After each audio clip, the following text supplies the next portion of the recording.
Jubilee Hills ticket పై BRS working president KTR దాదాపు clarity ఇచ్చేశారు. గోపీనాథ్ ఆశయాలను ముందుకు తీసుకువెళ్లేందుకు ఆయన భార్య సునీత, ఆయన కుటుంబం ప్రయత్నిస్తోందని చెప్పిన కేటీఆర్ వారికి సేవ చేసే అవకాశం ఇవ్వాలని కోరారు. ఆ కుటుంబాన్ని ప్రజలు ఆశీర్వదిస్తారనే నమ్మకం తనకుందన్నారు. తనలాడిరు అందరు కొట్లాడిరు కాబట్టి ఆ రోజు గోపన్న మూడోసారి బ్రహ్మాండమైన మెజారిటీతో గెలిచి వచ్చి మళ్ళీ హ్యాట్రిక్ ఎమ్మెల్యేగా మరి ఈ సేవలు అందించడానికి ముందుకు వచ్చినారు. కానీ దురదృష్టం తాను ఒకటి తలిస్తే దేవుడు ఒకటి తలిసిండు అన్నట్టు మంచి 5 ఏళ్ళు మీకు సేవలు చేయాల్సిన మాగంటి గోపీనాథ్ గారు దురదృష్టవశాత్తు అకాల మరణం రావడం మనందరం కూడా బాధపడ్డాం. అందరం కూడా ఎట్లెట్లా అని చెప్పి పరేషాన్ అయిపోయిన పరిస్థితి. ఇలా సునీతమ్మ ఒక దిక్కు తిరుగుతున్నది, అలా 2 పిల్లలు దిక్కు తిరుగుతున్నారు, ఆడపిల్లలు మొత్తం గల్లీ గల్లీ తిరుగుతున్నారు.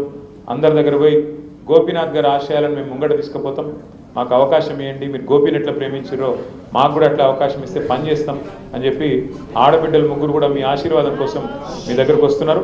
తప్పకుండా మీరు ఆశీర్వదిస్తారని చెప్పి కూడా నేను మనస్ఫూర్తిగా అనుకుంటాను.